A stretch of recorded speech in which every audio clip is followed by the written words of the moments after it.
Bonjour famille.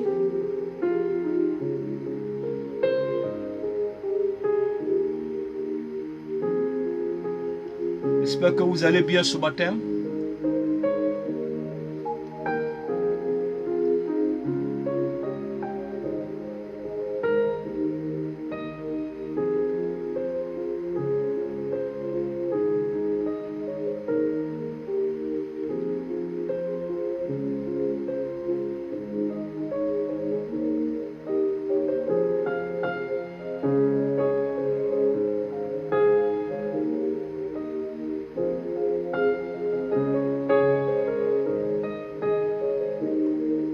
Une nouvelle année commence, prend fin, une nouvelle va commencer très bientôt.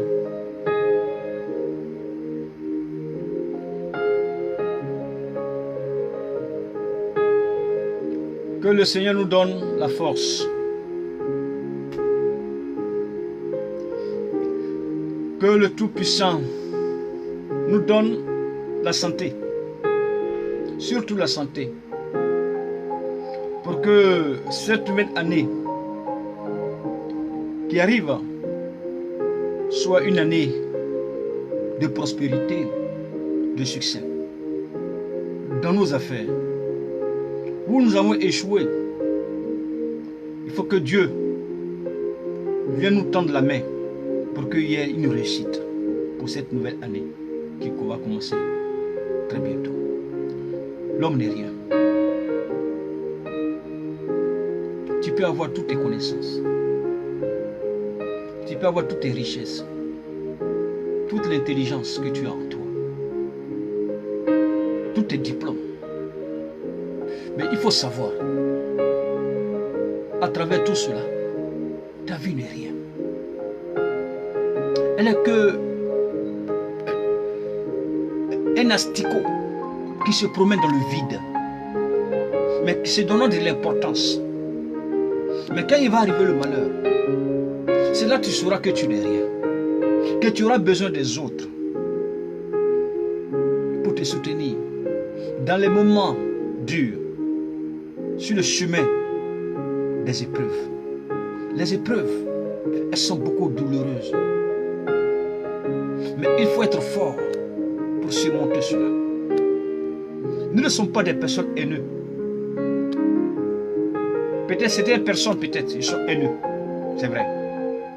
Ça, Dieu donne cette idée ou ce chemin à chacun de choisir son chemin. Mais quand il y a des choses à dire, il faut le dire. De près ou de loin. Si j'ai blessé les gens dans mon langage, qui n'ont pas peut-être approuvé ce que je dis, ou je disais autrefois, et jusqu'à présent, sachez-le, devant Dieu, devant les hommes, je ne m'en dédie pas de ces paroles. Mais que vous ayez cette blessure, elle reste des paroles. Comme Dieu le dit, au commencement était la parole. Nous avons dit des choses sur la toile, à travers nos canaux, pour faire comprendre aux gens, il faut changer de mentalité. Il faut changer la manière de vivre dans la société. Qu'on ne peut pas se donner ce pouvoir, étant humain, mais de ôter la vie des autres. Et être heureux dans le sang, dans le crime. Dis ça, non. Je refuse ça aujourd'hui. Je ne peux pas me soutenir des criminels. Je ne peux pas soutenir les gens qui tuent, qui violent la vie humaine. Et ils sont contents, ils sont heureux. Mais ils font du mal dans leur crime. Rentrons dans une bonne prospérité avec Dieu, dans le changement de la mentalité.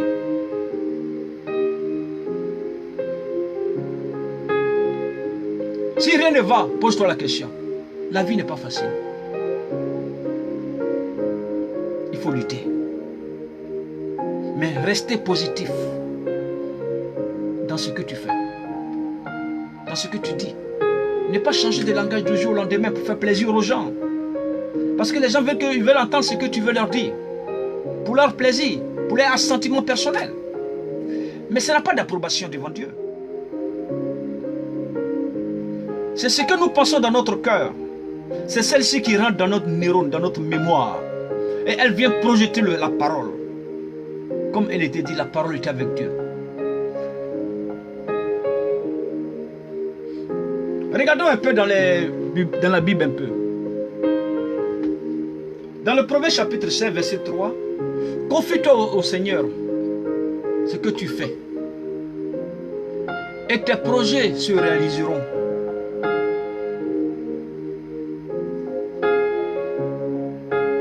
Nous devons confier notre vie, nos affaires, tout ce que nous faisons à Dieu. C'est lui seul qui ne le rend pas. C'est lui seul qui est l'absolu. Mais la médiocrité humaine envoie les gens à semer la désolation dans la vie des familles.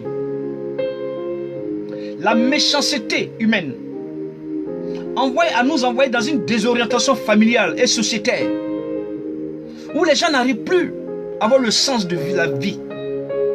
Et Dieu a créé toutes choses bonnes.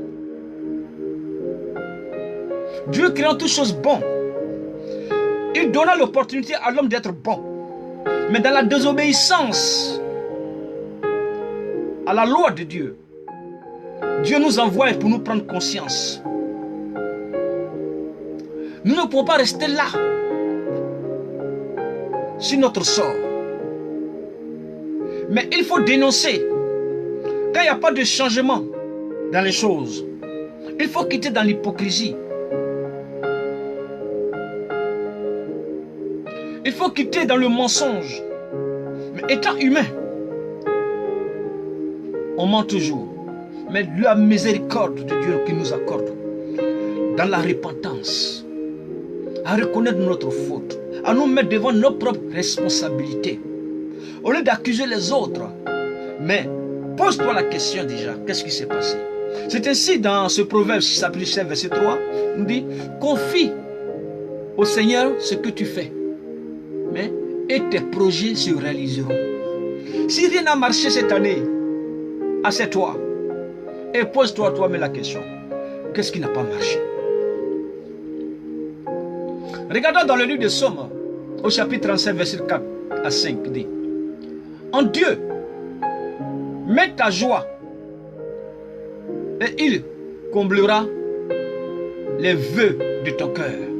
Les vœux de ton cœur, c'est le désir, les désirs de ton cœur. Ce que tu penses comme projet dans ta vie, qu'il vienne dans ta mémoire, l'analyser, à faire des calculs. Dis dans telle année, pendant tel temps, je vais arriver là. Voilà ce que je vais faire comme projet. Il faut le confier à Dieu. Et laisse Dieu agir. Laisse Dieu t'envoyer sur le chemin de tes projets, lui. Parce que c'est le seul qui a les projets en lui. Et les vrais projets, les projets où il n'y a pas de la marmaille, les projets où il n'y a pas de fausseté, les projets où on ne vient pas chercher de l'argent sur le dos des autres, s'enrichir sur le dos des autres, mais on vient être équitable dans le bien-être de tous. C'est là qu'on appelle le projet qui vient de Dieu. C'est un projet divin où il n'y aura pas d'échec avec le temps de Dieu. Pas ton temps. Regardez les grandes sociétés qui ont créé des grandes sociétés, des milliers de personnes qui sont salariées. Regardez, la société prospère à un moment donné. Après un moment donné, tombe en faillite. C'est passé depuis la base. Rien n'a été bien réglé. C'était rempli de fausseté. Mais quand nous arrivons sur le chemin, pour voir le bilan, elle est chaotique. Tu n'irais pas au plus bas de l'échelle. Ce n'est pas parce que tu as l'argent, ce n'est pas parce que tu as une grande maison, que tu as des connaissances dans le monde entier. Tu as un carnet d'adresse, que tu es mieux que moi. Quand la mort arrivera, tu n'es rien. Quand la mort arrivera sur le chemin, ton carnet d'adresse, tes maisons, ton argent ne sera pas là pour te soulever. Ton argent ne sera pas là pour te laver, pour te mettre dans un cercueil pour t'habiller. Tes diplômes ne seront pas là pour t'aider. C'est l'être humain que tu as délaissé hier.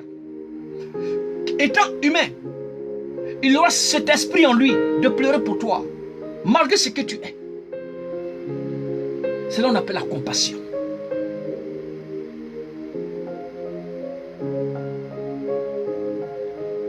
Mais nous ne pouvons pas rester dans un monde où il y a plein de fausseté, où les gens viennent, souvent ils disent, écrivent tout et n'importe quoi.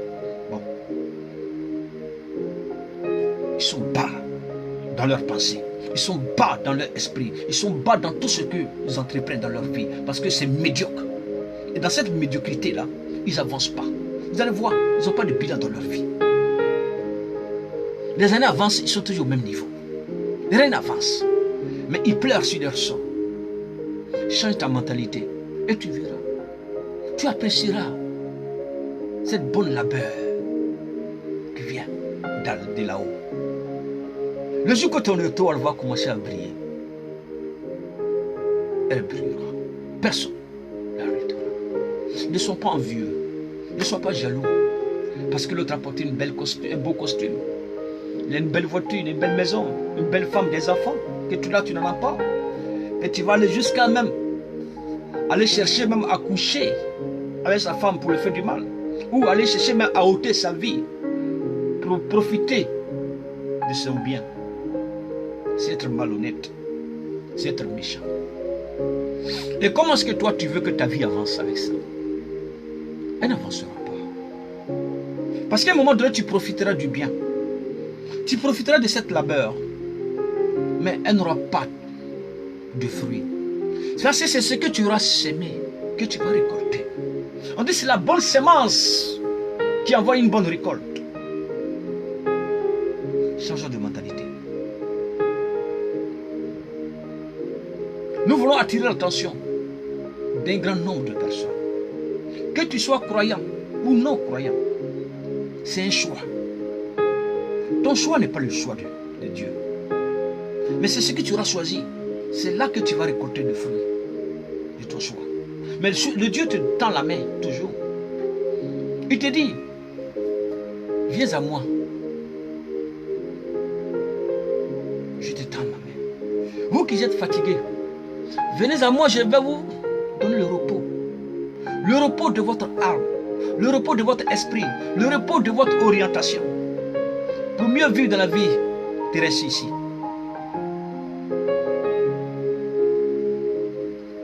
Je suis beau, je suis belle. Tu ne vas pas, tu ne chies pas.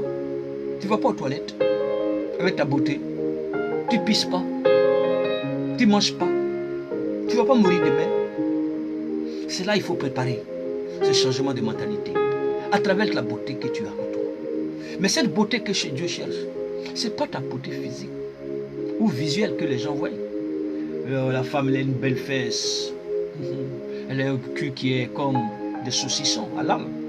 Elle a un sein bien arrondi qui lui monte au cou. Tout ça, c'est vanité. Quelle femme on n'a pas baisé? Apprenons les choses avec leur nom. Moi, j'appelle les choses avec mon nom, les noms, dans mon canal. Avec quelle femme on n'a pas accouché? Quelle femme on n'a pas pu avoir dans notre vie? Quelle beauté, toutes sortes de femmes on a trouvées sur notre chemin. Nous avons goûté à toutes ces sauces. Mais nous voici. Là. Elle a apporté quoi? Rien. Que la satisfaction de notre libido. Dans une éjaculation précoce. Sans orientation. Dieu nous appelle à changer de mentalité. Et c'est ainsi, dans le Psaume 37, versets 4 à 5, en Dieu, mets ta joie, il comblera les vœux de ton cœur. Et c'est à l'Éternel qu'il faut remettre ta vie tout entière. Aie confiance en lui et il agira. Voici les promesses de l'Éternel pour toi et moi. Et nous avons Nous savons que ces paroles sont oui et amen. Mais pourquoi? Nous allons proclamer une année prospère, bénie dans nos affaires, entreprises, au nom de Jésus, le ressuscité. La déclaration que nous resterons ici toujours attachés au Seigneur, même dans l'abondance. Dieu ne va pas te bénir, et puis demain ça va bien, et puis tu le rejettes. Après quand ça ne va pas, oh Seigneur Jésus, oui, viens, pardonne-moi, j'ai péché. Oui. Les épreuves de la vie nous envoient à prendre conscience. Regardez dans le livre de Deutéronome, au chapitre 8, verset 11 à 17, dit, garde-toi d'oublier l'Éternel. Ah, vous voyez comment Dieu parle? Dieu nous met en garde. Il va nous mettre une virgule sur chaque ligne pour nous détacher de ce qu'il nous dit.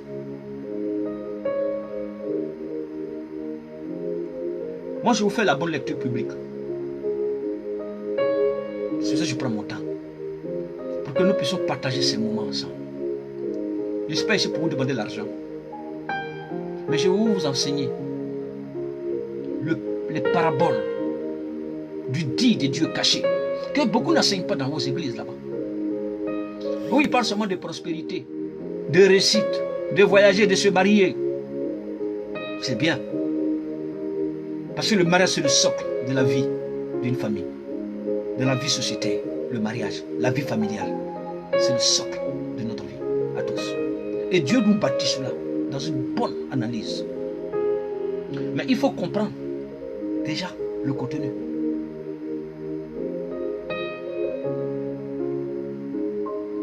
Et dans cela, Dieu nous dit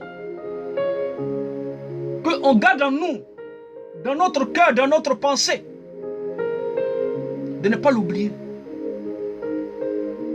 Ton Dieu, au point de ne pas observer ses commandements, ses ordonnances et ses lois, que je te prescris aujourd'hui. Lorsque tu mangeras et te rassasieras, lorsque tu bâtiras et habiteras de belles maisons, lorsque tu feras multiplier ton gros ou ton menu bétail, n'augmenter son argent et ton or, et n'attrape pas ce que est à toi. Mais prends garde que ton cœur s'enfle, que tu n'oublies l'Éternel, ton Dieu. Garde-toi de dire à ton cœur, ma force et la puissance de ma main m'ont acquis ces richesses, l'orgueil, le bien-être du paraître. Dieu t'aide, Dieu te donne un coup de main, mais tu l'oublies. Tu dis oui, c'est le fruit de mon effort, c'est mon intelligence. Voyez? Mais toi, ton intelligence là, c'est rien, c'est petit comme ça.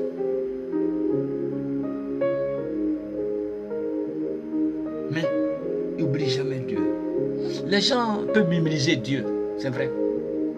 Les gens peuvent faire des débats, des analyses, hein? Ça c'est leur droit. C'est pour ça que Dieu leur donne le libre choix des uns et des autres, d'analyser comme ils veulent. Mais chaque analyse aura un prix. C'est tout.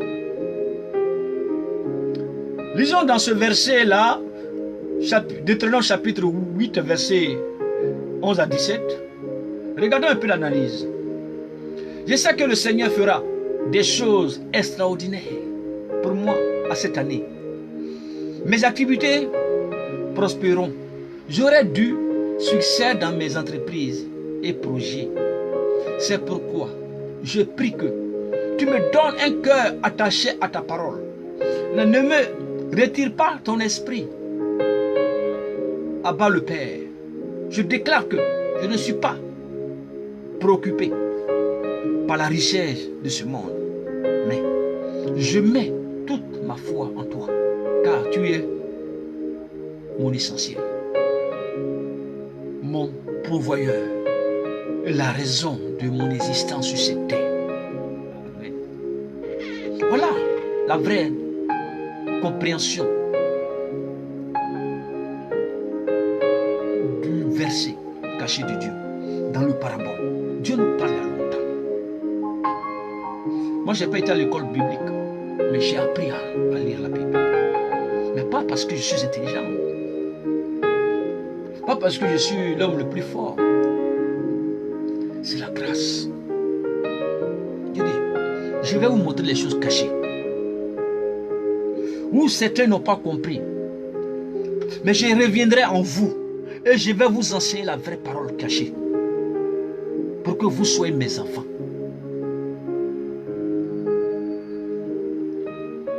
Mais comment est-ce que je dois venir à chaque fois? Mon frère, ma soeur, je dis à la soeur, fête de fin d'année, étoile. Dieu m'a dit, tu vas te marier. Alléluia. Oh, Dieu m'a parlé. Ça, c'est quoi ça? C'est le désordre spirituel, ça. Les gens envoient un grand nombre de personnes aller suivre dans leur fausseté. Dieu dit, allez partout dans le monde. Annoncez la bonne nouvelle. Il dit quoi? Enseignez. Et baptisez-les au nom du Père et du Fils et du Saint-Esprit. Mais Dieu n'a pas d'enseignement. Il faut enseigner les gens qui comprennent. Qu'est-ce que Dieu dit d'abord? Pour que eux-mêmes, leur cœur là, soit prêt à comprendre le parabole de Dieu caché à travers les messages qu'il nous donne.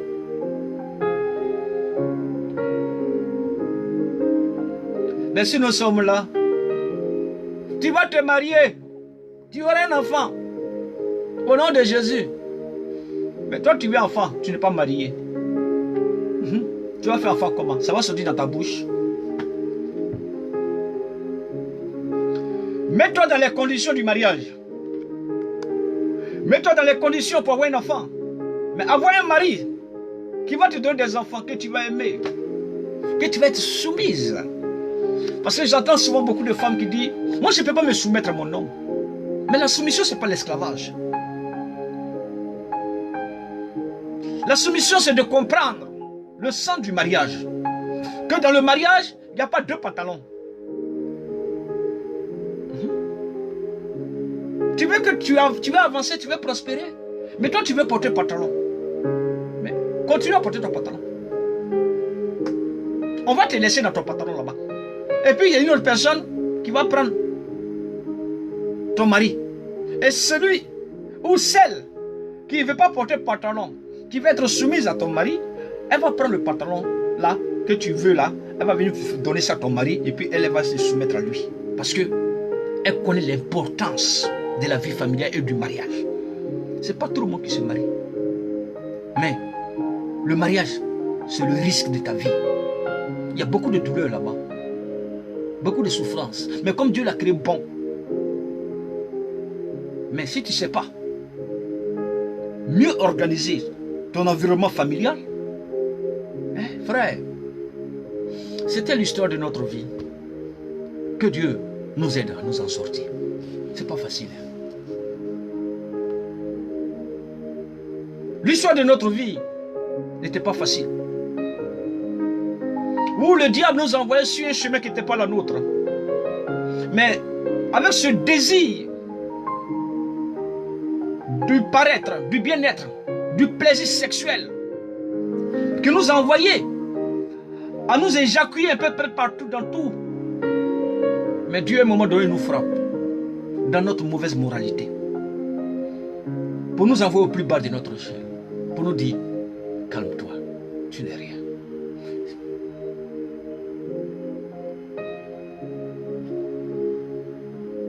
C'est ainsi que Dieu nous envoie à un moment donné à nous asseoir, à nous poser des questions. Qu'est-ce qui se passe? Qu'est-ce qui ne va pas dans notre vie? Mais comment est-ce que nous pouvons marcher avec des gens qui ont de mauvaises mentalités? Mais Dieu nous épargne de ça aujourd'hui. Dieu ne peut pas nous permettre de marcher avec des personnes qui sont fausses. Parce que notre vie est engagée. Notre vie sera en danger. Notre responsabilité morale sera devant nous le reflet de notre décision. Et nous faisons attention. Et Dieu nous donne cette force, ce courage, cette détermination à ne pas suivre tout et n'importe quoi. À ne pas écouter tout et n'importe quoi.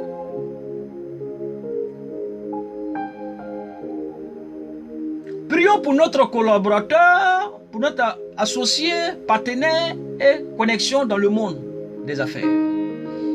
C'est tout ça là. C'est pas la prière. Mais Dieu nous donne cette capacité de comprendre ces choses. Regardez dans le livre de Proverbes, au chapitre 15, verset 22. Quand on ne consulte personne, les projets échouent.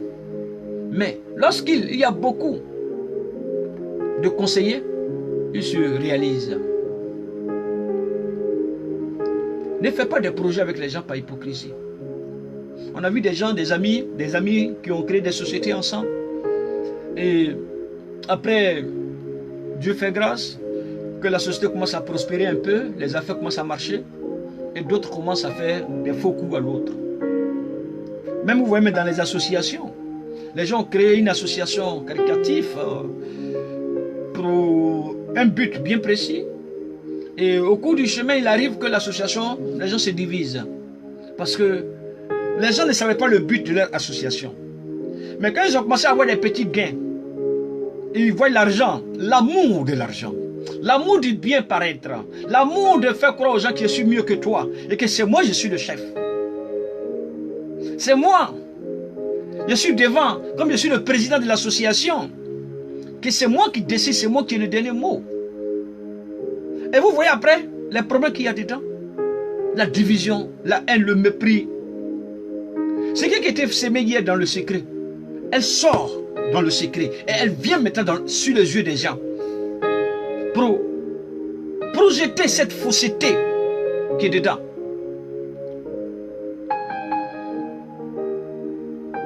Et ça envoie quoi? La division, la désolation dans la famille, dans la vie sociétaire. Entre les partenaires, les amis, hier, on se divise pour des problèmes insignifiants. Si la société toi, tu vas avoir 1 million plus que moi, prends 1 million qui est dessus là, si tu veux. Mais le peu que j'ai, je serai mieux géré que toi. Mais il arrivera. Quand nous allons arriver à cette fin d'année, c'est là qu'il faut faire le bilan. On verra, mais celui qui a pris plus que moi, c'est tout ce qu'il a là. Il n'a rien fait de bon avec ça. En train de danser bachengue, sortir avec les petites filles ici, gauche, droite. Il n'a pas eu de projet. Regardez, je vais vous raconter une histoire simple. Que je connais cette personne bien. C'était un professeur de français et d'anglais. En Côte d'Ivoire, ce monsieur, un homme très intelligent. Il y a souvent, je causais avec lui, et puis on échangeait comme ça souvent. Il travaille dans le privé. Et après, il fait donc des cours du soir, tout ça. Mais ce monsieur était intelligent. Il percevait un salaire au minimum, sauf arrondi, entre 600 et 700 000 francs CFA. C'est pas petit hein, comme argent pour un professeur qui travaille dans le privé. Quand il finit avec ses gombos qu'il gagne, quand on réunit avec les différents lieux où il travaille, dans les cours, quand on réunit tous ces salaires-là, 600, 700 000, c'est pas petit. C'est monsieur. Je lui ai dit un mot une fois. J'ai dit dans la vie, il faut être humble. Quand tu as l'argent, c'est pour toi. Mais il faut savoir l'utiliser. Mais quand le monsieur, il gagne son salaire, il est arrogant. Mais malgré étant arrogant, ayant un salaire, étant professeur intelligent, mais il était bête dans la tête. Il était bête dans le cœur.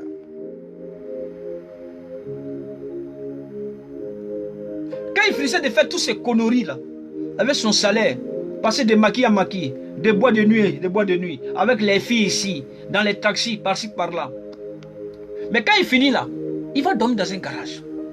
Dans la cour du lieu où il vit avec sa famille, il n'y a pas assez de chambres.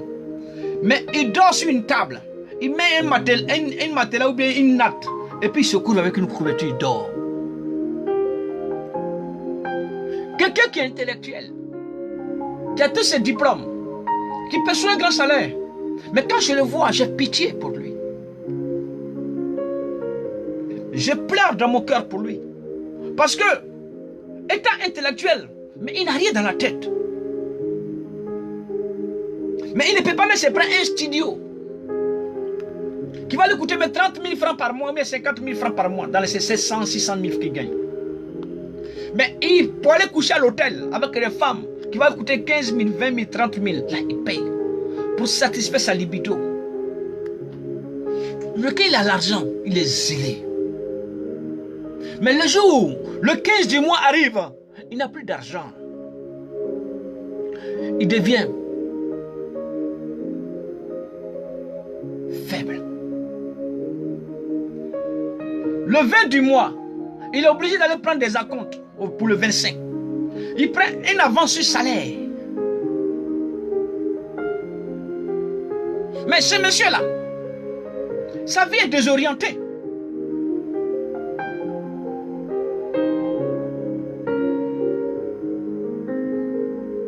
Et c'est pour vous faire comprendre. On peut avoir tout ça, c'est vrai. Mais si nous n'avons pas Dieu pour nous aider, où allons-nous? Et c'est ainsi on dit, à qui irions-nous? Seigneur, viens à notre secours. C'est Dieu seul qui peut nous aider. On peut être riche, on peut avoir tout le savoir, on peut travailler dans une grande société, avoir un bon salaire. Mais si tu n'as pas de Dieu, c'est zéro.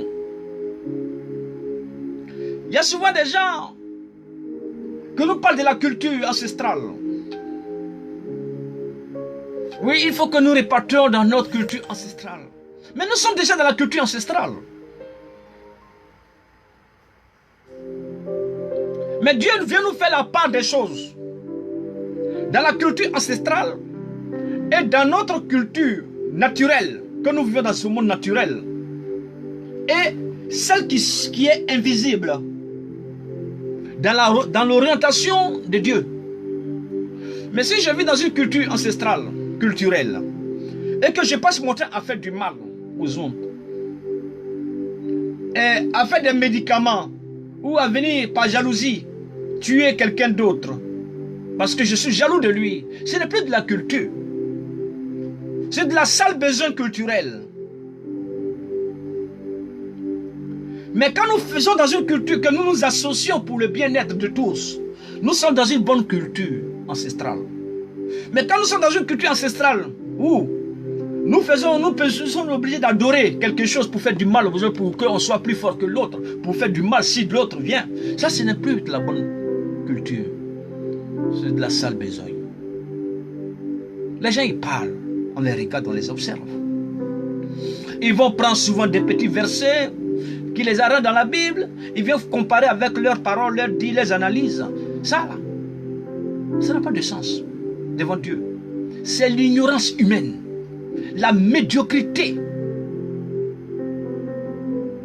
de l'homme, pensant qu'il est plus intelligent que Dieu. Que Dieu n'existe pas. Mais c'est le jour de ta mort, ou le jour où tu auras des problèmes sérieux. C'est là que tu vas te rappeler de Dieu. Que tu sauras que, comme il a dit, il dit tout genou fléchira. Tout genou fléchira ses pieds. Toute langue confessera qu'il est le Dieu des dieux, qu'il est le roi des rois. Il faut savoir d'où tu viens et où tu vas. Projetons notre projet avec Dieu. Il va nous grandir.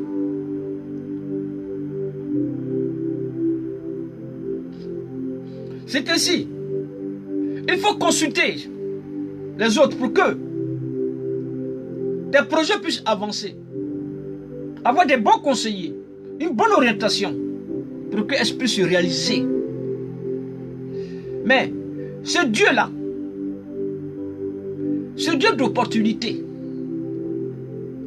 et les connexions qu'il crée pour moi à cette année, je prie et je déclare que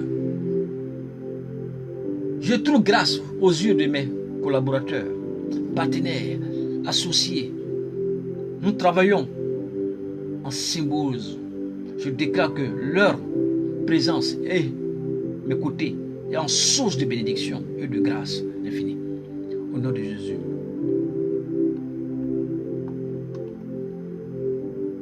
Déclarons déclarons que nous ne rentrons pas dans le piège de l'orgueil et de la suffisance en cette année. Regardons dans le livre de Jacques, au chapitre 4, verset 13 à 15, dit, maintenant, Dieu nous met en garde. Il vient dire maintenant, virgule, faites attention, virgule. Vous qui dites 2 points. Aujourd'hui ou demain, mais virgule. Nous irons dans cette ville, virgule. Nous resterons là. Nous resterons là-bas à 1 année, point. Nous ferons du commerce. Nous mangerons de l'argent ou nous gagnerons de l'argent. Mais pourtant, vous ne savez pas même comment vous vivrez demain. Point. Oui, vous êtes comme un petit nuage qui est quelques instants et qu'on ne voit pas ensuite. Point.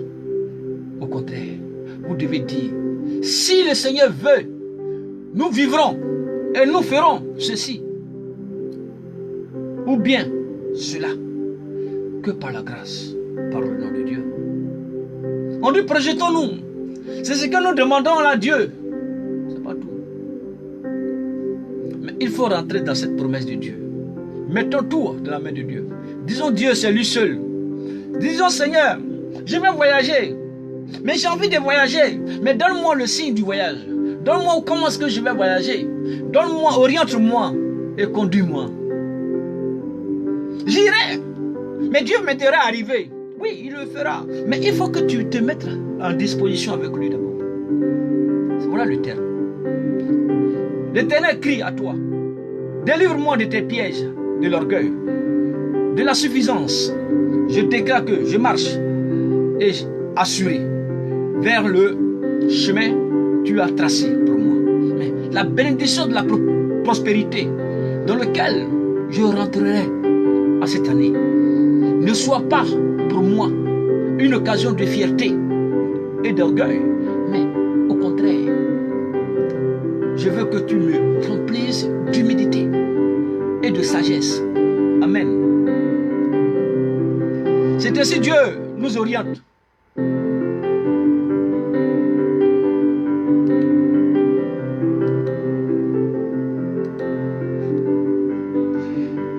Je déclare, ou nous déclarons que la paresse, la nonchalance et la résignation ne seront notre partage en 2020. Il faut refuser ça. Vous reportez toujours vos mêmes choses. Après, je ferai ça, après. Regardez dans le livre d'Ecclésiaste, chapitre 11, verset 6. Dès le matin, sème la sémence, et le soir, ne laisse pas reposer ta main, car tu sais, point, ce qui reçura, ceci ou cela, ou si l'un l'autre sont également bons pour toi. Mais dans le premier de Proverbe, au chapitre 12, verset 24, ceux qui travaillent avec zèle s'assurant la direction des affaires, mais les nonchalants seront astreints aux corvées. Je prie, déclare au nom de Jésus que je ne m'en relâche pas dans mon travail. Mais la paresse, la nonchalance ne seront pas mon partage à cette année. Je serai affermi en toi, mon rocher, ma forteresse. Mais, Seigneur, parce que tu renouvelles mes forces de toutes les fois où je serai affaibli. On manquera de l'énergie. Et je déclare que je réaliserai pleinement mes projets. Je prie, mes efforts ne soient pas à vain, car je crois que le Seigneur accordera du succès à mon travail acharné. C'est pourquoi je ne le baisserai pas les bras au nom de Jésus.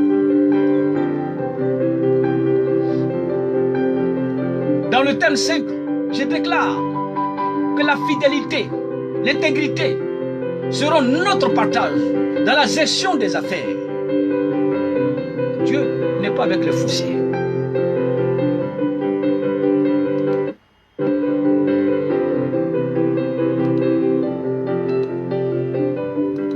Dieu n'est pas avec les foussiers. Dieu n'est pas avec les gens qui font des affaires et puis qui font d'autres choses derrière, les deux des autres, qui font des surfacturations, qui détournent l'argent dans les comptes bancaires de la société. Dieu n'est pas dans ça. Il faut être intègre. L'intégrité, ça c'est très important. Quand tu dois marcher, on doit parler de toi, un homme intègre. Ce que nous avons sémé hier, c'est notre passé. Étant nés de nouveau, nous restons dans cette alliance avec Dieu, mais qui va nous envoyer avoir un bon partage pour chacun de nous. Dans le Luc chapitre 7, verset 10 dit, ce qui est fidèle dans les moindres choses, c'est aussi les grandes. Et qui est injuste dans les moindres choses, et c'est aussi dans les grandes choses. Regardons dans le Proverbe chapitre 6, chapitre 7, verset 8 dit, mieux vaut peu de biens gagnés honnêtement que beaucoup de richesses obtenues de façon malhonnête. Ouais, comment Dieu parle dans la Bible. Hein? Vos pasteurs qui sont en train de demander l'argent matin, midi, soir, oui, fais offrande, dîme, Jésus va te donner tant. Et qui fait vous montrer le compte bancaire de Jésus là, où il dépose l'argent là-bas.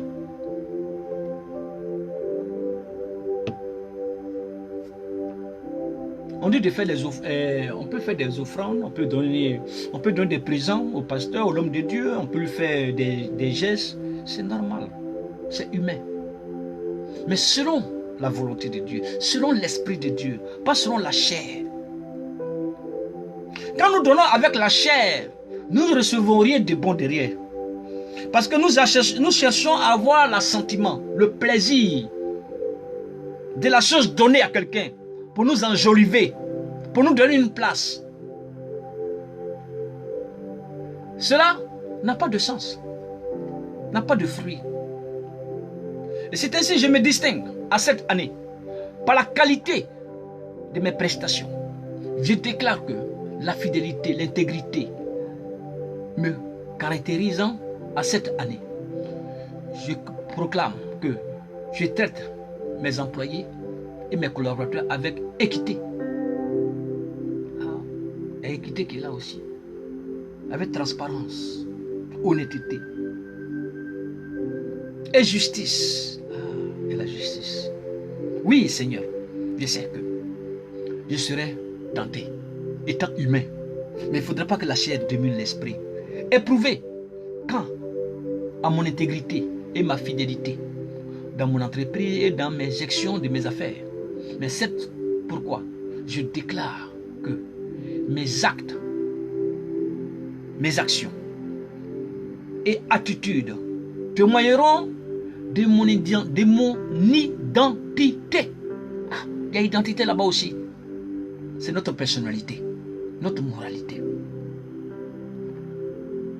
Enfant de Dieu, ni la corruption, ni le vol, ni la cupidité n'aura raison de moi en cette année. Au nom de Jésus. Regardons dans le 6e point.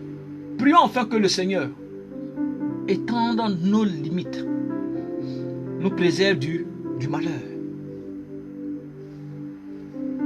Il y a des gens là, ils se prennent la solue sur cette terre ici. D'autres pensent qu'ils ont une grande maison, ils ont une grande voiture, comme je le dis hier.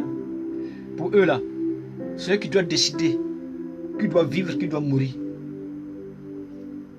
Mais eux-mêmes là, leur vie là, c'est rien. Ils sont remplis de tas de problèmes.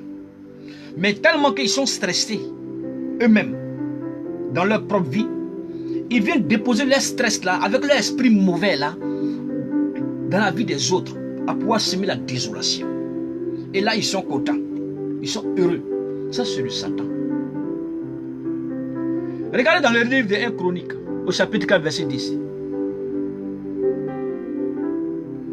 Jabel invoqua le Dieu d'Israël en disant, si tu me bénis et que tu étendes mes limites, si ta main est avec moi, et si tu me préserves du malheur, en sorte que je ne sois pas dans la souffrance, et Dieu accorda ce qu'il avait demandé. Père éternel, cette année, donne-moi la voix de ta main, à l'œuvre dans mes affaires, et je rends grâce, car tu étends mes limites. C'est pourquoi je déclare qu'aucun malheur t'enverra la floraison de mes activités. Aucun malheur n'arrêtera la floraison de mes activités. Mais mes affaires connaissent une percée fulgurante. Je prie et je déclare que les barrières de la stagnation et de la limitation tombent au nom de Jésus. Je répands ça et là, car mon Dieu met au sommet, au nom de Jésus. Oui, famille, nous sommes humains. Il faut mettre tout dans nos mains de Dieu. Moi, je suis sérieux dans ma vie. Je sais ce que je fais dans ma vie. Les gens pensent que je suis bête. Je les laisse avec l'air de conscience. Mais ici, là, je réfléchis loin. Mes pensées sont trop loin. Quand j'écoute beaucoup de personnes, dans les causeries, c'est normal. Regardons dans notre continuité de lecture. Une résolution à prendre pour 2021. Marcher avec Dieu. La résolution du terme de cette résolution. Au début, ou à tout début, au temps d'Adam et Ève, marcher avec Dieu était la norme de la logique. L'homme n'imaginait pas vivre sans Dieu, et Dieu avait fait l'homme afin qu'il demeure à ses côtés. Mais un drame survint. Adam et Ève désobéirent Dieu. Il les fut chassé hors de sa présence. Genèse 3. C'est à partir de là que la marche de Dieu avec sa création devint problématique. Oui, Dieu avait créé l'homme bon, hein? Adam. Après, Ève est venue. Vous avez vu la suite, hein? Bam, bam, bam, bam, on est dedans. Voilà, ça, on est là. Mais comme l'immoralité humaine mauvaise, dans la médiocrité, nous envoie souvent à penser que nous sommes plus mieux que Dieu. On est plus intelligent que Dieu. On est plus mieux que les autres. Bon, on laisse. Il va vous frapper si vous ne changez pas. Aujourd'hui encore, les conséquences de ces actes sont nombreuses et visibles. Des vies bafouées par la vie des destinées qui tardent à s'accomplir. Des échecs répétitifs. La pauvreté grandissante. Une cessation de faire du sur place. Avec aucun progrès, etc. Ce sont des signes que nous avons besoin de commencer ou de continuer à marcher avec le Créateur pour nous en sortir. L'essence de l'existence de l'homme, c'est la présence du Créateur.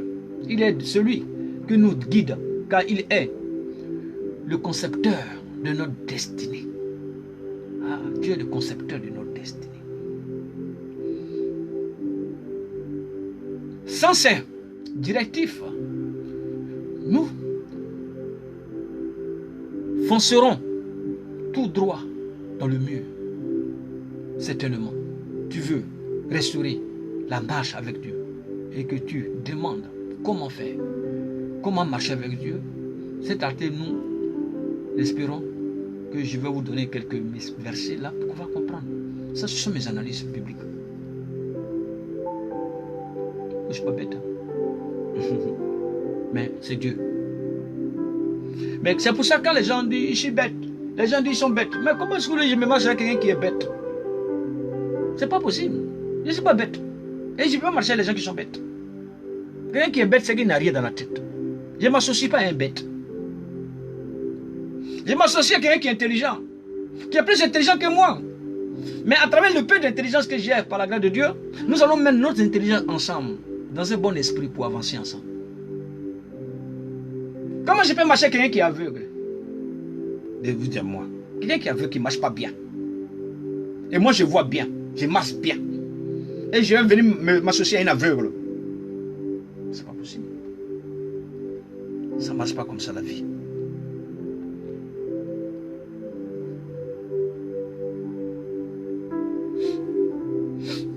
La première des choses, c'est de comprendre que la prière et la repentance, frère, nous ne sommes pas parfaits. Nous sommes tous humains. On a eu des moments où on a eu des choses à faire dans notre vie, c'est vrai, c'est humain. Mais il faut faire la repentance. Quand tu as fait du mal à quelqu'un, il faut lui dire que tu as fait du mal. Ça fait mal, c'est vrai. Mais va avec humilité et demande le pardon. Mais quand tu es zélé dans ton mépris, quand tu es zélé dans ton comportement, là, c'est pas bon. Regardons dans cette prière la repentance. C'est la première chose. La désobéissance d'Adam et Ève avait introduit le péché dans le monde. Et aujourd'hui, le principal ou la principale cause empêche l'homme de marcher avec Dieu. C'est péché. C'est comme ces choses-là. Tu sais que tu ne dois pas faire, mais tu le fais et tu continues quand même à faire. C'est elle qui t'éloigne de Dieu. Tu dois donc te repentir de tes fautes. Ainsi que tu poseras la base de la marche avec Dieu. C'est une chose simple à exécuter. Il ne suffit pas de répéter la prière qui suit. Si tu souhaites, non. Tu dis, Seigneur, il faut dire ce que toi tu sens dans ton cœur là-bas, là. Ce que tu as fait là. Mais je vous ai parlé de cette prière-là. C'est vous qui saviez parler. Dieu nous donne la voix pour parler avec vous. Si vous faites cette prière, il est lavé de tes péchés. Tu fais la première ou le premier cas d'une longue marche avec le Seigneur. Bienvenue dans le royaume. Et n'oublie pas de mentionner que Dieu, il est le centre.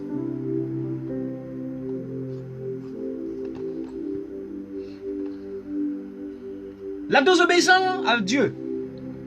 Tu as fait le choix d'accepter le Seigneur comme ton unique Seigneur et Sauveur personnel. Tu dois obéir à cet engagement maintenant. Avec Dieu, suppose d'accepter ses recommandations formulées dans sa parole. Respecter les principes divins. Ne plus vivre comme tu l'entends, mais comme il veut. Sa parole déclare. L'obéissance vaut mieux que les sacrifices des animaux les plus gros. Mais dans 1 Samuel chapitre 15, verset 22, pour dire que c'est une chose à laquelle il accorde énormément d'importance. La sanctification, la définition des termes n'est pas littéralement donnée dans les Écritures, mais nous comprenons par là que c'est un état qui nous rapproche de Dieu, car lui-même étant un Dieu saint.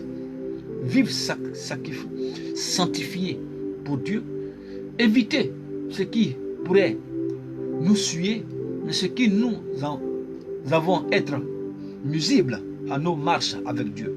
Mais le péché, de toutes les formes, mensonges, fornication, adultère, meurtre, idolâtrie, haine, amour de mode, etc., la liste est longue. Mais nous devons donc nous abstenir de ces choses en fait que de marcher harmonieusement avec Dieu, dans l'harmonie avec Dieu.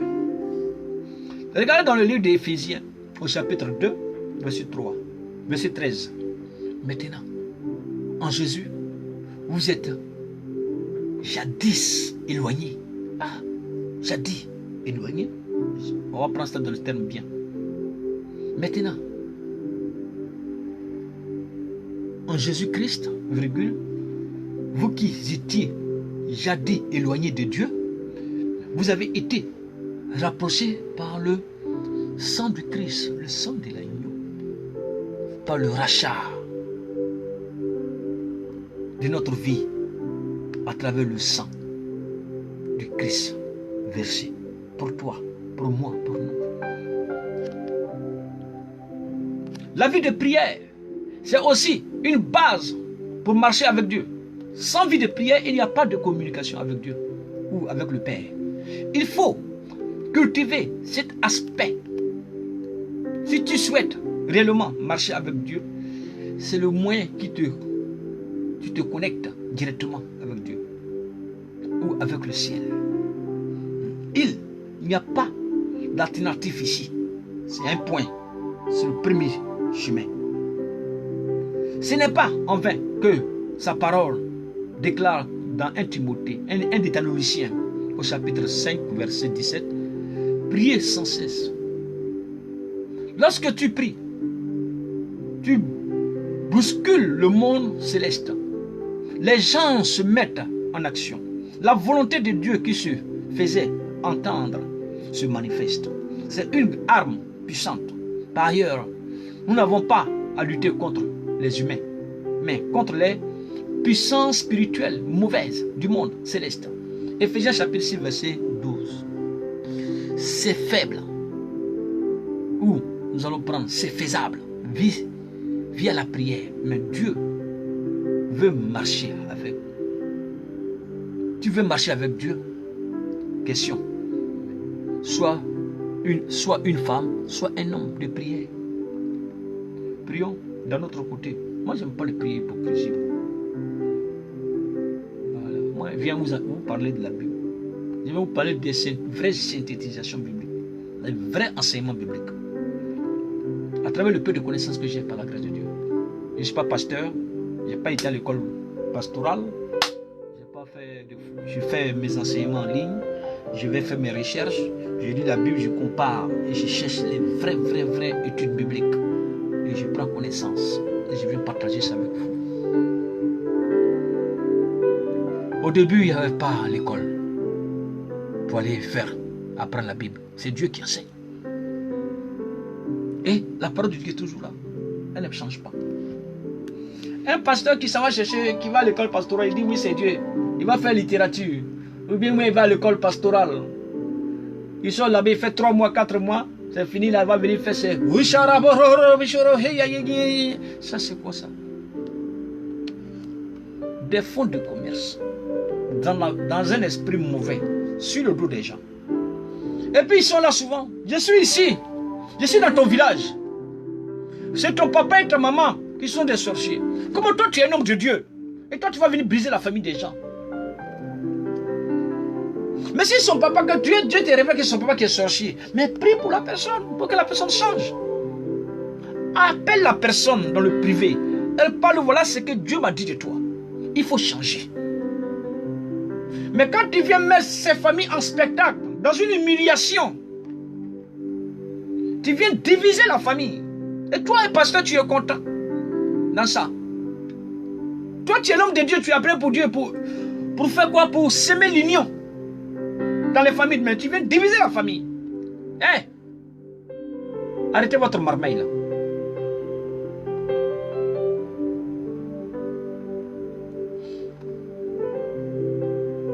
La lecture de la méditation de la Bible. Jean 1, chapitre 1. Au commencement était la parole. Et la parole était avec Dieu. Et la parole était Dieu. Point. Tu as besoin d'entendre Dieu parler. Sans sa parole, tu es dans l'obscurité. Car c'est elle qui, au moins, des révélations qui sont contenues, te permet de marcher dans la lumière. Somme 119, verset 115. Déclare ta parole une lampe à mes pieds et une lumière sur mon sentier. En outre, la connaissance a une arme et a besoin de connaître, d'entendre Dieu avec qui tu marches. Alors, lis, médite la Bible et tu expérimenteras une marche épanouie avec le Seigneur. Ne marche pas avec Dieu. C'est inconscient. Si tu ne marches pas avec Dieu, c'est inconscient. Mais, d'une immense partie de notre vie, c'est l'article qui relève que les prémices non exhaustives d'une longue marche avec le Seigneur, nous faisons ou nous laissons libre arbitre. Ouais, tu vois, le libre arbitre au lecteur que tu es en découvre là-dessus toi-même. Nous voulons aller vous envoyer à comprendre que Dieu là, il est au centre de tout le monde. Que cette nouvelle année là soit l'année pour toi. Que ce soit une année de bilan. Il faut faire ton bilan. De la première année du 1er janvier au 31 décembre 2020, assieds-toi à faire ton bilan. Qu'est-ce qui a marché, qu'est-ce qui n'a pas marché? C'est là la clé. Mais vos pasteurs là qui sont sur la toile et puis où ils ont 400-500 vues. Ils disent oui, Jésus dit, il faut te marier.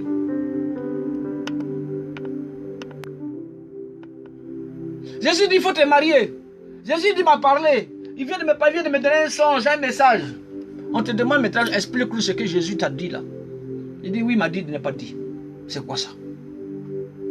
C'est que Dieu, c'est un menteur. Dieu te donne un message pour que tu puisses véhiculer son message et il te dit que oui, il ne faut pas dire ça pour le moment. C'est quoi ça? C'est quel Dieu ça? Ce Dieu-là, c'est un Dieu de vérité. Quand il vient dans ta conscience et puis il vient te donner quelque chose, il te donne l'orientation. Il te donne pour qu'elle s'applique. Dieu n'est pas un Dieu de menteur, famille. Après, oh là, tu vas te marier. Tu vas avoir un enfant. Un frère. Tu vas avoir une maison. Toi, tu ne travailles pas, tu vas avoir une maison comment? C'est Jésus qui va déjà pour construire une maison pour toi. Tu vas te marier, c'est vrai. Dieu a déjà parlé du mariage dans la Bible profondément. Le mariage, c'est la base de la famille. Je le dis toujours. C'est pas facile, il y a beaucoup de problèmes là-bas. Beaucoup de douleurs. Et il faut être prêt à accepter les douleurs. C'est pas parce que ton mari te trompe que tu vas prendre tes bagages partir. C'est que toi, tu vas te faire allumer par tout le monde. Hein. C'est qu'à chaque fois que tu vas croiser un homme, il va te tromper, tu vas laisser. Tu vas aller prendre un autre homme. C'est que toi-même là. Bon, je m'excuse hein, pour le propos, mais vous êtes de Pokoli. On dit c'est dans la douleur qu'on bâtit une famille. Et on arrive à s'asseoir, à comprendre le pourquoi cela est arrivé. Les Pokoli, et ils sont toujours là. Ils n'acceptent pas les douleurs. Ils aiment la facilité. Dès qu'il y a un problème, il ne peut pas s'asseoir pour parler. Hein. Et puis, elle ne cherche pas, quelqu'un qui prend le bagage pour parler, elle ne sait pas s'asseoir pour analyser qu'est-ce qui ne s'est pas passé, qu'est-ce qui n'a pas marché. Mais elle va trouver encore un autre encore. Mais ils vont te mougoupant. Ils vont te mougou. On peut avoir une attirance pour une femme ou pour un homme, c'est vrai, c'est humain. C'est qu'on peut voir une femme, elle est belle, elle est jolie, on veut passer des moments avec elle, les moments de plaisir. Mais il faut connaître la base, d'abord. Mais il ne faut pas venir mentir. Oui, je vais te marier, tu seras la femme de ma vie, tu seras la maman de mes enfants. Tu vas raconter tout et n'importe quoi. Dans un engagement que toi-même tu sais que tu ne vas pas honorer. Mais tu es dedans, dans le mensonge. Mais quand la personne ou la femme va commencer à ouvrir son cœur réel, celle qu'elle avait peut-être fermée, mais elle va commencer à avoir ce désir en toi d'ouvrir le cœur pour que tu puisses rentrer dedans. Et quand tu viens s'aimer le chaos, tu sais comment tu multiplies ces douleurs-là. C'est fort, hein? C'est pas facile. Que Dieu nous aide. Que Dieu nous aide. Fais ton bilan. Quand une femme est faite pour toi, elle n'a qu'à partir. Elle reviendra. Moi, je l'ai toujours dit, je cause avec une amie souvent. Elle est là. Elle est connectée là. J'ai dit, moi, je ne dors pas dans mauvais rêves. Je ne suis pas dans les rêves où on fait des promesses à la bande de cons. Quand je dis c'est ça, c'est ça. Quand je dis, toi, je vais te marier, mais voilà les conditions de mon mariage avec toi. Voilà où est-ce que nous allons aller dans nos mariages. Voici les étapes, déjà. Nous allons aller dans les étapes, et puis nous allons accomplir les étapes, et nous allons passer dans l'autre étape. On ne se presse pas. C'est quelqu'un qui n'est jamais marié, c'est lui qui coudrait le mariage. Moi, j'étais marié à l'âge de 24 ans. 16 ans de mariage. Mais qu'est-ce que je n'ai pas encore connu dans le mariage? Parce que tu es une belle femme, mais tu es ceci, je vais courir derrière toi. Non, je ne cours pas derrière femme. Je suis assis sur serein.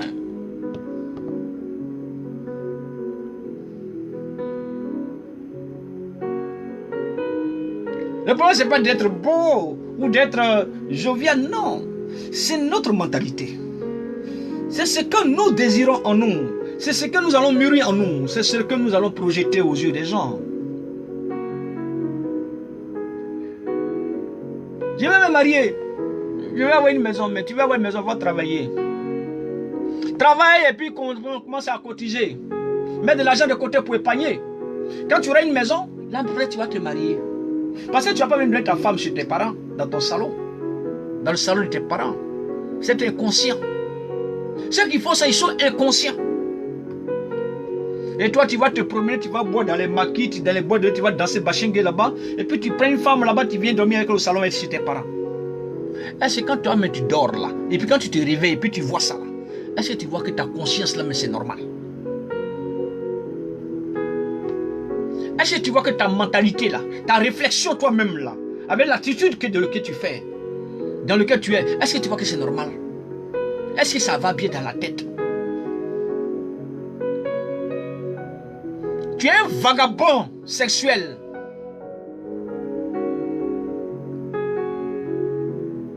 Et il faut dénoncer ces vagabonds sexuels qui agissent ainsi. Va travailler. Et cherche à trouver un petit, même si ce n'est pas une grande maison, c'est une petite maison comme pour moi ici. C'est chez toi. Assume ton environnement. C'est toi qui entretiens ton environnement. C'est toi qui nourris ton environnement. Et une personne peut avoir une grande maison, elle peut avoir tout. Mais c'est pas qu'il est mieux que toi. Est-ce que tu connais ce qu'il vit là-bas? Tu connais ses problèmes là-bas? C'est lui, toi, c'est lui qui sait. Mais occupe-toi de ta vie. C'est là le chemin du parcours de ta destinée sur cette terre. Et quand tu auras fini de travailler, mettre un peu d'argent, trouver une maison, tu peux te marier. Tu vas aller chercher une femme que tu vas aimer, mais qui va être soumise à toi. Mais quand je dis toujours, vous les hommes, quand vous mariez une femme, on ne parle pas de la soumission. La soumission, ce n'est pas de l'esclavage. La soumission, c'est que la femme doit t'obéir. Elle ne doit pas t'aimer. Il faut comprendre ça. C'est l'homme qui doit aimer. Jusqu'à risquer sa vie pour sa femme. La femme ne doit pas aimer. Elle doit être soumise à son homme. C'est ce que Dieu nous dit dans la Bible. Mais dans le plan corporel, sur le sens de la sexualité, il faudrait que l'homme et la femme se déshabillant tous deux et se retrouvant tous deux nus vis-à-vis de l'un et l'autre. Cela veut dire que il faut qu'il y ait un rapport sexuel Frère, apprenons les choses avec les noms. Il faudrait que le sexe de la femme, que toi, ton pénis là, que Dieu t'a créé en tant qu'homme, puisse rentrer dans le vagin de la femme. Pour que la femme sente que toi, tu es l'homme. Pour qu'il y ait ce lien-là, le contact. Mais s'il n'y a pas ça, c'est là que nous formons une seule chair. On dit Dieu qui t'a, tu quitteras ton père et ta mère, tu t'attacheras à ta femme. Arrêtez vos bêtises là. Dès l'instant que nous sommes ensemble, nous sommes une seule chair. Dès que tu prends tes bagages et puis tu vas ailleurs, en vacances, ils ne sont pas dans une seule chair. Mais nous vivons en esprit. Parce que notre pensée se reflète ensemble. Ce n'est pas une seule chair ça. Mais dès l'instant que nous sommes ensemble dans le même lieu, que nous faisons le rapport sexuel, oui, la soumission vient avec l'amour. Je ne dis pas non. Mais il faut que l'homme ait un comportement sérieux, responsable vis-à-vis de sa femme pour qu'elle puisse s'ouvrir dans la soumission à lui. Mais si toi, tu passes tout ton temps à humilier ta femme, ou quand tu parles à ta femme, elle va venir te dire tout et n'importe quoi. On va t'insulter, elle va t'humilier devant les gens. Ça, ce n'est pas une femme qui mérite le foyer.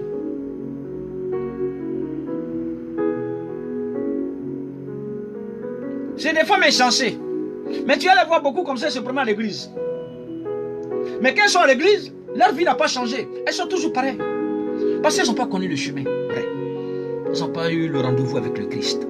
Mais quand tu as le rendez-vous avec le Christ, il y a un changement radical dans ta vie. Tu deviens une personne pleine de compassion, pleine d'amour. Tu ne peux pas faire du mal même à quelqu'un.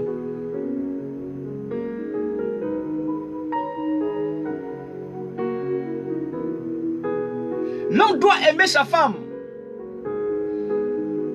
Et la femme doit être soumise. Mais elle a le droit de donner ses analyses dans le foyer. Mais, je dis toujours, le mot final, c'est l'homme. Et quand l'homme a clôturé là, il n'y a pas de débat. Le point vient là. Mais après, on continue dans une autre analyse. À venir rajouter nos discussions dans les choses que nous sommes dit. À ne pas oublier ce que nous avons décidé. Mais il ne faudrait pas que ça soit imposé. Quand c'est imposé, ça devient autre chose. C'est que la femme, elle veut qu'on fasse ce qu'elle veut pour qu'elle soit contente. Et on n'est pas dans ton plaisir. Et il y a des femmes qui sont très méchantes. Et il y a des hommes aussi, pareil. Oui, c'est vrai, frère. Ma soeur Marie Yaya. C'est vrai. Il y a l'homme noir, l'homme africain. Mélange tout. Pour la soumission, c'est avoir une femme, tu vas lui déshabiller, tu vas lui faire l'amour pour faire 5 enfants, 20 enfants. Elle va aller au champ travailler. Et puis, lui, il va aller chercher encore une deuxième femme, il a fini de puiser ça. Et puis, il va aller chercher une deuxième femme, troisième femme. Et puis, il vient s'asseoir et dit que oui, il est un chef. Ça, c'est de l'esclavage. C'est pour ça que vous mourrez, quand vous voulez mourir là, vous mourrez mal. Souvent, vous avez des ventres ballonnés. Vous êtes enflés sur vous-même. Et puis, on cherche médicaments, on ne trouve pas maladie là. Mais vous mourrez comme ça parce que c'est l'ignorance de la méchanceté que vous avez mûri depuis des années dans votre cœur. Mais quand vous n'avez pas fait la repentance là, c'est ça qui gonfle en vous. Parce que dans votre mauvaise moralité, c'est là que vous allez mourir. Dans l'inconscience. La soumission, ce n'est pas l'esclavage. Tu n'aimes pas femme, il ne faut pas aller la marier. Tu ne peux pas venir frapper ta femme matin, midi, soir parce que tu viens frapper ta femme comme tu fais parler avec ton ami garçon. Jusqu'à lui envoyer à lui mettre des séquelles graves. Et puis après tu vas venir te coucher, rentrer dans elle. Et puis toi tu es content. C'est pas bien. Ce que tu arroses là, il faut la préserver. Tu ne peux pas venir faire du mal à ta femme. Tu lui crées des bleus, des blessures partout, et puis après tu vas venir faire position de courbature pour la faire l'amour encore dans la douleur que tu lui as donné encore dedans. Non. Il faut changer. Famille, que Dieu nous aide à comprendre ça. à comprendre ça. Et là, tout à l'heure, je disais, il y a des femmes qui sont méchantes. Mais tu ne peux pas être en couple avec quelqu'un. Et puis toi, tu veux faire tes projets à part lui. C'est pas possible. Ça ne marchera pas. Famille, soyons sérieux. C'est qu'on se met ensemble. C'est parce que nous avons parlé. C'est parce que nous avons décidé de marcher ensemble. Et que notre pensée, nos esprits doivent se concorder ensemble. Doivent être ensemble pour nos projets de demain. Salut Lagui, comment tu vas? Le Palma. Ça veut dire que nous devons comprendre que si nous sommes ensemble, nos projets c'est pour nous deux. Tu ne peux pas être moi et puis faire un projet ailleurs. Ça a quel sens ça? Ça n'a pas de sens. Ton salaire, ton mari doit voir ça. Le salaire de ton mari, tu dois prendre connaissance de ce qu'il gagne. Et c'est la femme qui fait les dépenses de la maison. C'est-à-dire que quand elle prend l'argent et récolte l'argent de la famille, que l'homme vient et puis dépose, c'est la femme qui connaît les dépenses. Elle sait ce qu'on a besoin. C'est elle qui doit gérer. C'est pas mauvais. Mais il y a des femmes qui sont dépensières, qui achètent tout et n'importe quoi.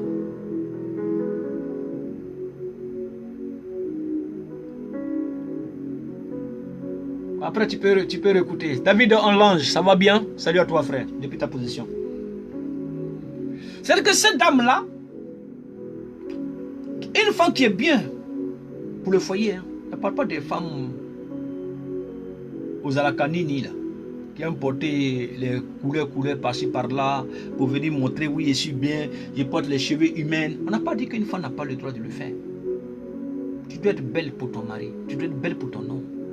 Mais il faut savoir que en dehors de tout ça là, c'est pas ça qui compte d'abord. C'est la continuité de demain là. Où on va là, c'est là-bas qui est le plus important. Oui, c'est ça. Au final, c'est l'amour du Seigneur. Et l'amour du Seigneur nous apporte à changer notre pensée, à avoir une bonne moralité vis-à-vis des uns des autres pour ne pas se faire du mal. Car Dieu crée cela bon. Mais l'inconscience humaine nous envoie à nous éloigner de la réalité des choses. Et cela nous envoie dans la désolation. On est là maintenant en train de pleurer. Vous avez la douleur dans l'âme, c'est pas facile. Hein? Mais que Dieu nous aide à surmonter tous ces choses-là. Pour que nous puissions rentrer dans une grande dimension spirituelle. Et pour que nous puissions comprendre les paraboles de Dieu cachées pour notre vie. Pour que nous puissions mieux vivre dans la société. Il dit, vous serez identifiés dans ce monde selon votre marche. Et on parlera à travers le reflet, ce que vous projetez.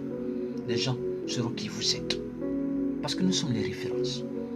Quand étant une référence de Dieu, Dieu nous a sa main sur nous.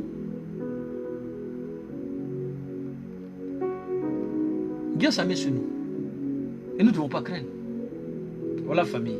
Voilà cette petite chance. Et les femmes qui aiment faire les dépenses, les hommes aussi, qui sont là. Il faut changer ça aussi. C'est pas facile, hein. C'est humain. Il faut changer. Vous prenez votre argent et puis vous partez nourrir une autre femme au dehors là.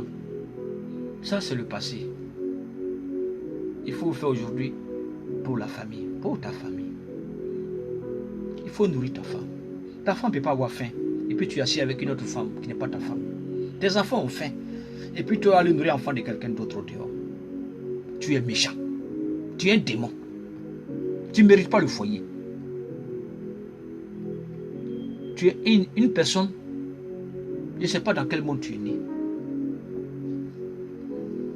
Si tu continues comme ça, tu verras les conséquences. Regardez, il y a des gens qui ont fait ça.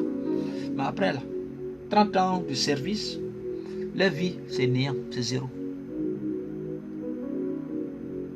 Et la femme qui était peut-être partie, d'autres sont restés ensemble par amour. Mais ils souffrent, ils n'ont pas de suite. Ils n'ont plus d'orientation.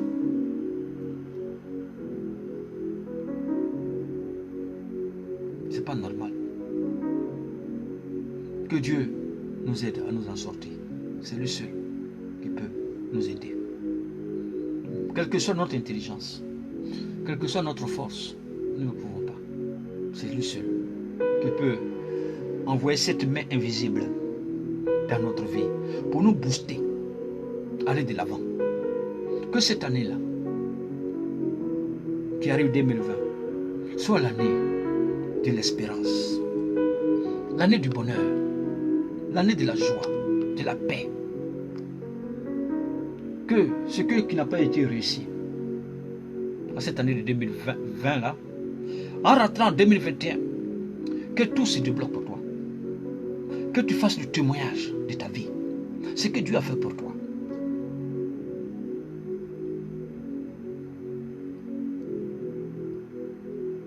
Ok, il n'y a pas de souci, Maria. Que le Seigneur t'ouvre les portes qui sont fermées. Qu'il nous ouvre tous les portes qui sont fermées. Que nous rentrons dans une espérance de joie et de paix et d'amour, ni de malheur. Que tout obstacle mauvais qui viendra se braquer sur notre chemin, au nom du Père et du sang de Christ, le sang coulé sur la croix, que tous ces obstacles-là soient anéantis par le sang de Jésus. Le sang qui est venu couler pour notre rachat de notre vie. Et ce sang, il est précieux. C'est le sang de l'agneau. Il nous appelle au rendez-vous. C'est maintenant.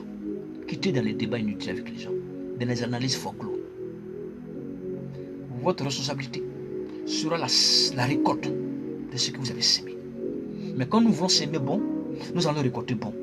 Avec assurance, sûrement et certainement avec grâce, avec le Seigneur Jésus-Christ. Que cette année 2021 soit une année de bonheur. Tous ceux qui sont malades, qui cherchent à la guérison, que Dieu te visite. Pas par ce que je t'ai dit, mais par la puissance de Dieu. Pas par le fruit de mon intelligence et la force, mais par la puissance de Dieu. Et que tu te lèves et que tu témoignes que Dieu t'a guéri. Parce que c'est le Dieu qui ne se dédie pas de sa parole. Ce qu'il a dit, il le fera. Il s'appelle Jésus. Paix à vous. Que Dieu veille sur votre famille. Que Dieu vienne s'aimer l'amour dans notre société, dans notre vie, dans notre entourage, dans notre famille biologique et dans notre couple et dans notre vie familiale. À nous bâtir à nouveau dans l'espérance.